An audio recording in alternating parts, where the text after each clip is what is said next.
Kekerasan seksual masih menjadi masalah yang belum tuntas di Indonesia. Salah satunya adalah kekerasan seksual yang terjadi pada lingkungan kerja. Hasil survei dari Never OK dan Scoop Asia, lebih dari 80% responden perempuan pernah mengalami pelecehan seksual di tempat kerjanya. Pelecehan di tempat kerja yang banyak diterima oleh perempuan adalah pelecehan fisik seperti disentuh, kemudian dipegang di bagian tubuhnya hingga dipeluk. Sedangkan pelecehan lisan yang diterima adalah dipanggil sayang tanpa persetujuan, bercanda yang menjerumus ke arah seks, serta pelecehan isyarat yang berbentuk ajakan berhubungan seks dan melecehkan perempuan.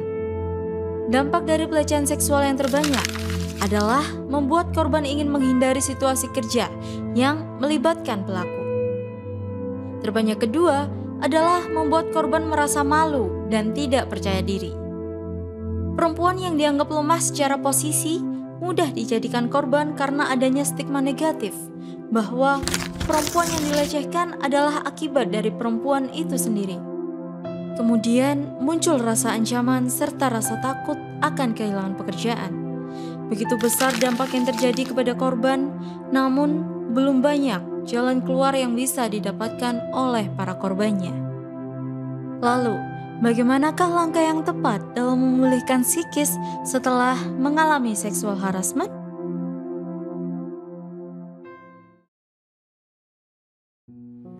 Satu kali atau bahkan 2 kali? Tidak, saya berulang kali mendapat perlakuan seksual harassment di tempat saya bekerja. Padahal saya selalu berpakaian tertutup dan menjaga attitude saya.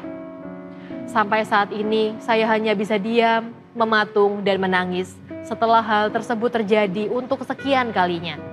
Berpikir untuk resign? Pasti ada. Tapi apakah ada jaminan di tempat yang baru saya akan lebih aman dari pelaku seksual harassment? Bagaimana jika berada di tempat yang baru saya mendapatkan trauma baru yang bahkan lebih besar daripada ini? Yang baru saja saya bacakan adalah sepenggal kisah yang dikirimkan melalui DM Instagram oleh Mbak Dea Firda, narasumber kita, yang siap berbagi cerita dengan kita pada hari ini. Dan perkenalkan, saya Raina Winata yang akan menemani teman-teman semua dalam program Momen Bicara. Saatnya hati berbicara. Halo, selamat datang Mbak Dea. Saya senang sekali Mbak Dea bisa hadir di sini. Terima kasih ya Mbak ya sudah menyempatkan hadir dan berbicara bersama kita di program Momen Bicara. Untuk mengawali cerita hari ini kita mulai dari perkenalan dulu ya. Bisa kenalan dulu, kemudian akhir-akhir ini kegiatannya Mbak Dea apa aja ya? Oke, sebelumnya perkenalkan nama saya Dea ya, usia saya 22 tahun.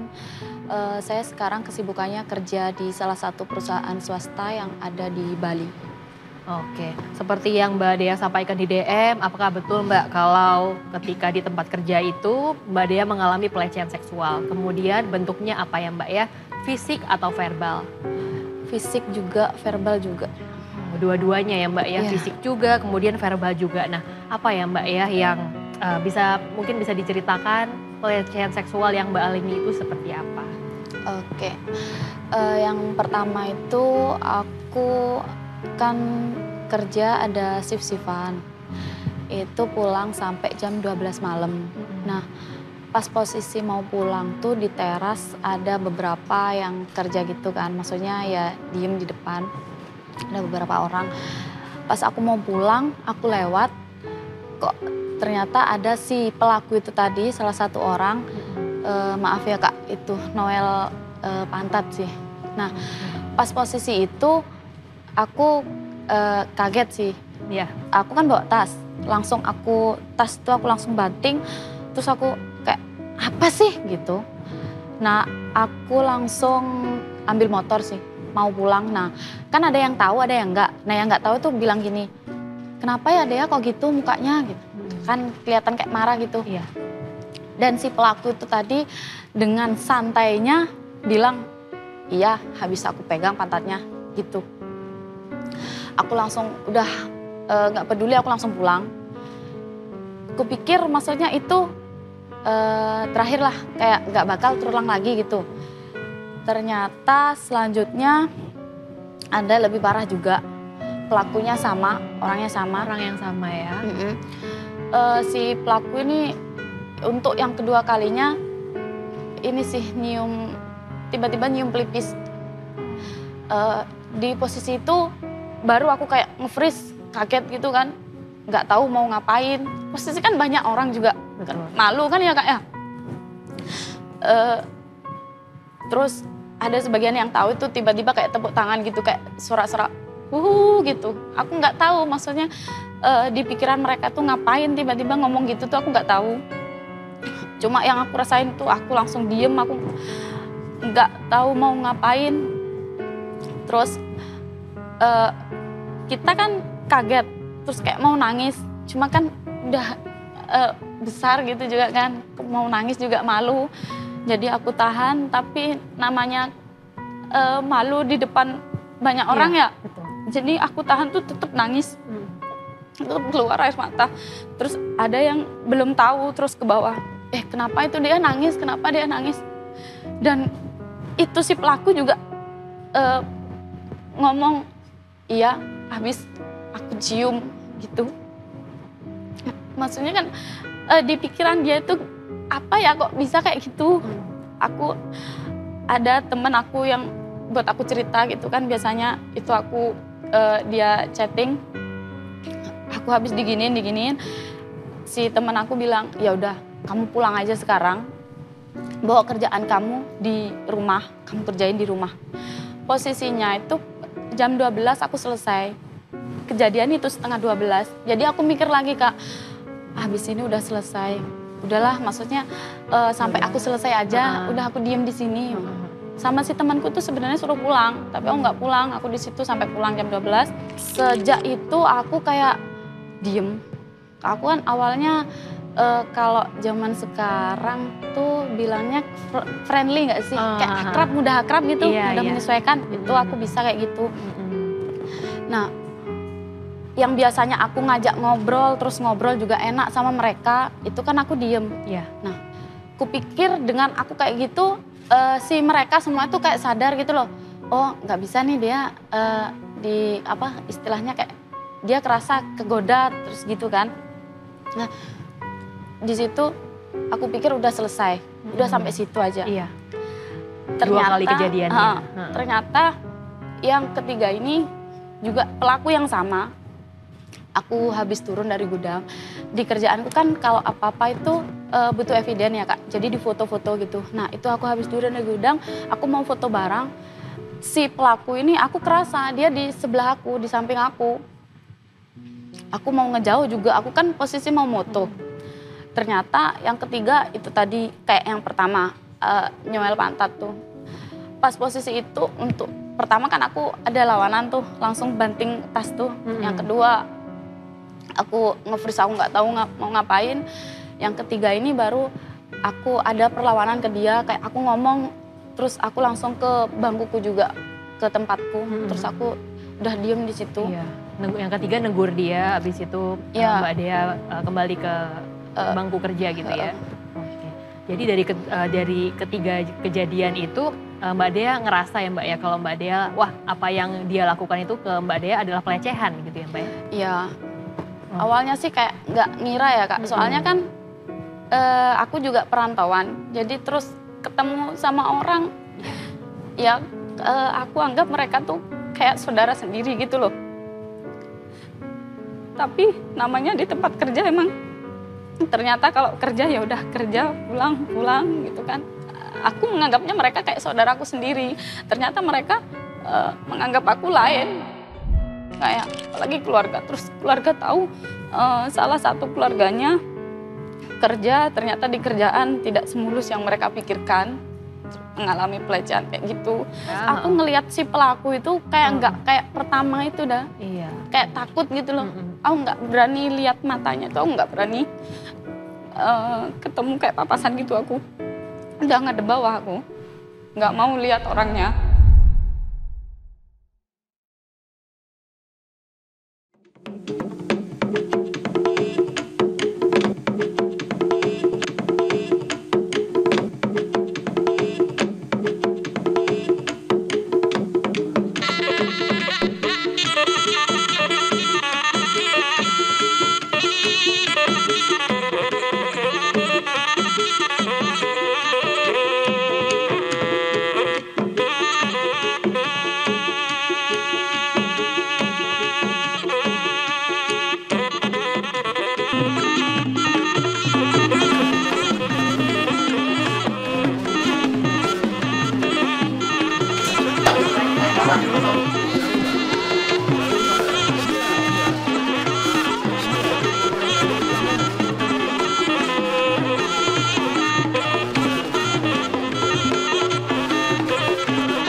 juga perantauan, jadi terus ketemu sama orang, ya aku anggap mereka tuh kayak saudara sendiri gitu loh.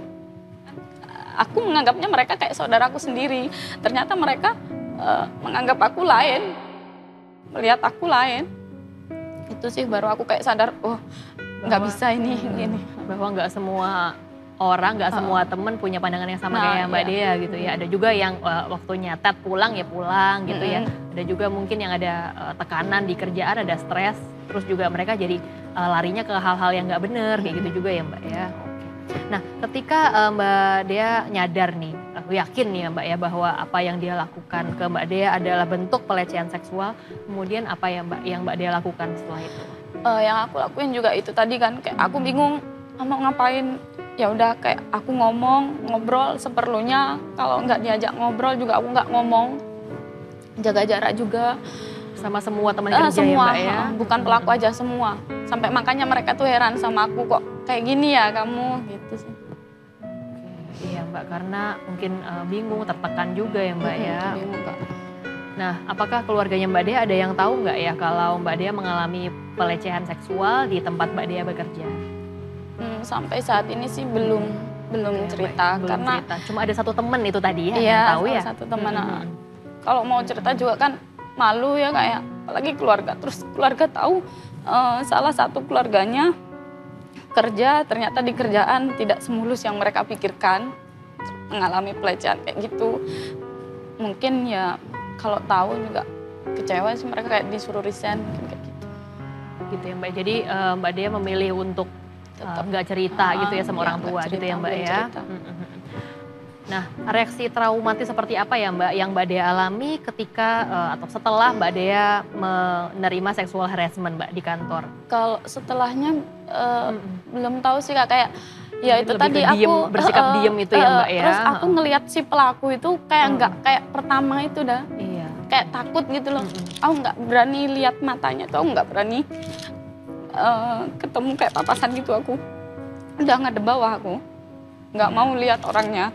Terus kayak kadang kan aja diajak ngobrol tentang pekerjaan tuh udah kayak aku memalingkan muka, terus kayak bingung mau jawab apa gitu. Ya Mbak, jadi sebisa mungkin menghindari komunikasi kayak gitu ya Mbak ya. Nah sebelum Mbak Dea hadir di sini, Mbak Dea sudah mengirimkan bukti video dari salah satu perilaku seksual harassment yang Mbak Dea terima secara verbal. Mari kita lihat videonya.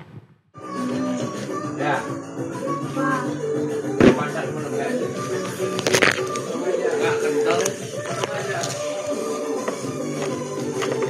Kenapa kenal?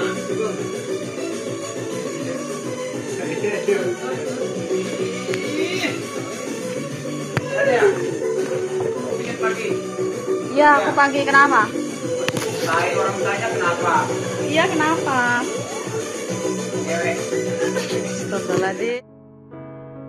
Apakah teman-teman kantornya Mbak Dea tahu nih kalau Mbak Dea menerima perlakuan yang semiris ini Mbak? Dan gimana reaksi teman-teman kantor?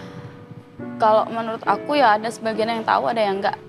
Yang pas kejadian kan ada beberapa orang tuh Kak yang tahu. Iya, saksinya gitu ya Mbak ya. Terus reaksi mereka ya itu tadi kayak tepuk tangan, gitu. Oh aku mungkin kayak jodoh, kalau menurut saya Mbak ya mereka maksudnya adalah jodoh-jodohin Mbak Dea sama pelaku, malah kayak gitu Mbak. Karena kan pacaran nih mungkin kayak gitu Mbak, jadi mereka heboh gitu. Padahal ini kan respon yang udah perilaku pelaku kita nggak suka, kita nggak setuju dan kita terganggu, apalagi respon orang-orang kayak gitu ya Mbak ya saat itu. Fenomena pelecehan seksual ini menuai beragam reaksi publik. Ada yang menilai secara subjektif, mungkin karena punya pengalaman yang serupa atau berkebalikan, ada pula yang objektif.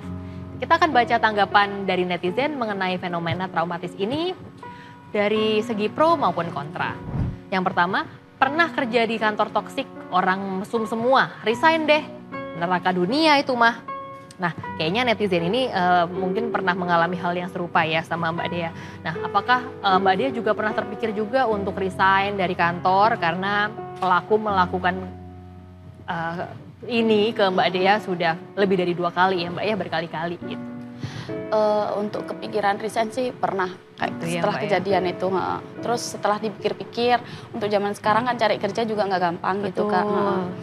Terus apa ada jaminan kayak aku habis kerja dari sini, aku kerja di lain tempat, apa aku tetap aman, apa aku dapat yang lebih parah dari yang aku alami, itu kan aku nggak bisa tahu, nggak ada jaminan kita tetap aman gitu kan.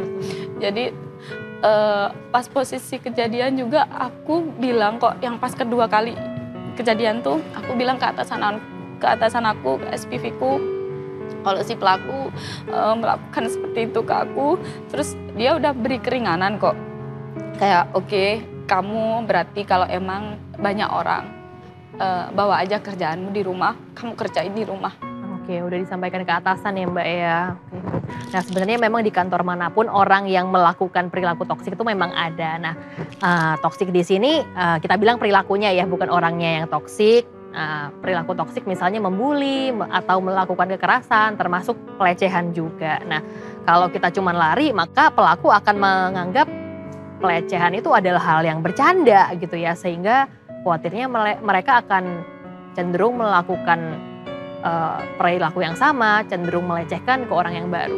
Nah saya lega sih kalau Mbak Dea udah menyampaikan ya Mbak ya ke atasan yang disertai dengan barang bukti.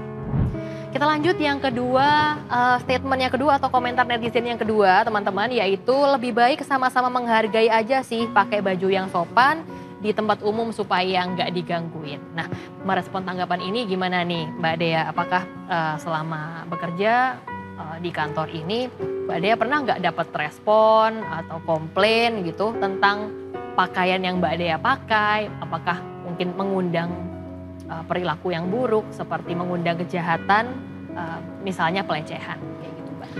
Untuk sampai saat ini juga masih belum sih. Gitu ya, karena bajunya biasa aja sebenarnya karena Mbak, tahu baju juga kantor. kan memposisikan diri kayak kerja pakai yang sopan, kemeja, bahan kaos pun yang sopan juga. Makanya itu kayak aku heran juga, kenapa ya? Maksudnya apa aku salah gitu, pakaianku apa salah? Kok sampai orang-orang tuh pikirannya aneh-aneh gitu. Sebenarnya meskipun pakai baju yang sopan pun, nah kalau pikiran pelaku ini udah terobsesi ya Mbak ya untuk melecehkan, dia memang kepingin melecehkan, maka tetap aja pelecehan akan bakalan terjadi. Jadi pelecehan terjadi bukan karena terbuka atau tertutupnya pakaian korban, tapi karena pelaku yang selalu dibiarkan dan juga korban yang cenderung kurang waspada atau mungkin tidak speak up juga, tidak mau menyampaikan apa yang dialaminya. Nah, ada komentar netizen yang ketiga, paling bener kalian perempuan ini di rumah aja deh daripada dikit-dikit bilangnya pelecehan. Nah, gimana nih, apakah Mbak Dea setuju nggak dengan statement ini? Bahwa perempuan tuh kerjanya di rumah aja gitu Mbak? Lebih kurang setuju juga sih Kak, apalagi zaman sekarang ya, kebutuhan kita kan perempuan juga banyak. Betul. Belum lagi kebutuhan orang tua, kebutuhan keluarga. Jadi kalau diem di rumah sih nggak setuju juga untuk sekarang. Gitu ya Mbak ya. Butuh kebutuhan juga. Nah saya setuju juga tuh Mbak, karena gini, kalau perkataan itu tujuannya untuk melindungi perempuan, nah nyatanya jutaan perempuan bekerja di dunia ini tuh bisa kok ngerasa aman gitu ya, kerja di luar rumah. Kalau Mbak Dea sendiri apa nih yang udah Mbak Dea lakukan, yang Mbak Dea usahakan untuk menghindari supaya pelecehan seksual itu tidak terjadi lagi Mbak pada kehidupan Mbak Dea?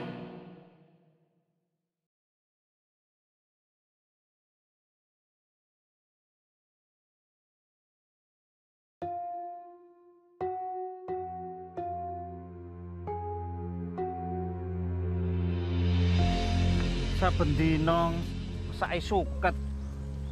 Ora gatelen awakmu. Ya ben ta, aku seneng kok. Don, yo opahmu angon dina iki, ya.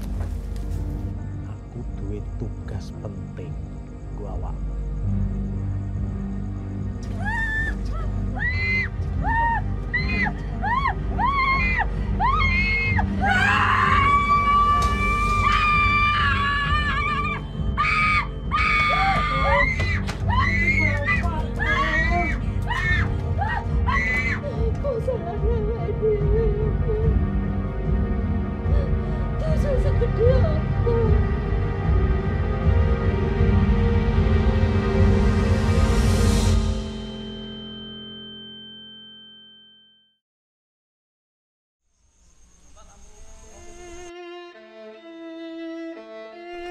Kita tidak selalu tahu kapan kita harus memulai. Yang kita tahu, kita harus segera menyemai jika ingin segera menuai. Konsep itu mungkin sudah tertanam jauh di benak para pencerita ulung, di benak para pembuat film.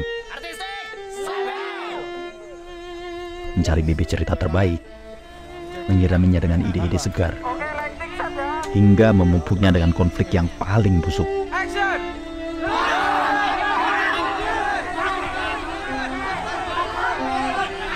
Mereka tahu betul bahwa mereka baru memulai.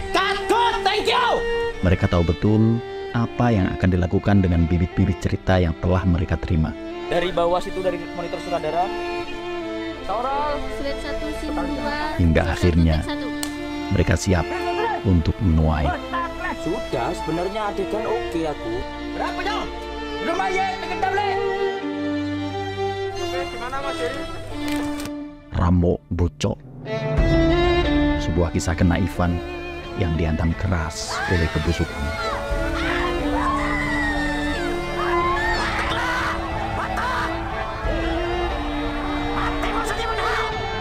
Dengan ini, film Ramo Bocok dinyatakan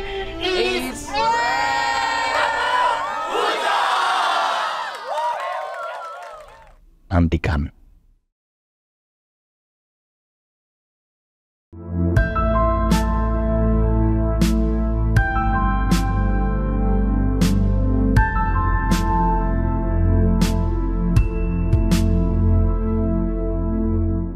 Apa ada jaminan kayak aku habis kerja dari sini, aku kerja di lain tempat, apa aku tetap aman?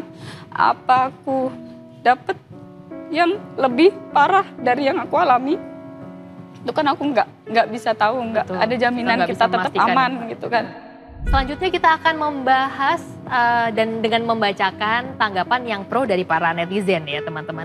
Yang pertama, kenapa sih kok selama ini cuma wanita aja ya yang harus menjaga diri? Terus laki-lakinya kapan harus diedukasi? Nah, setiap manusia pasti punya benteng tersendiri ya untuk menjaga dirinya masing-masing. Nah, kalau Mbak Dea sendiri apa nih yang udah Mbak Dea lakukan, yang Mbak Dea usahakan untuk menghindari supaya pelecehan seksual itu tidak terjadi lagi Mbak pada kehidupan Mbak Dea?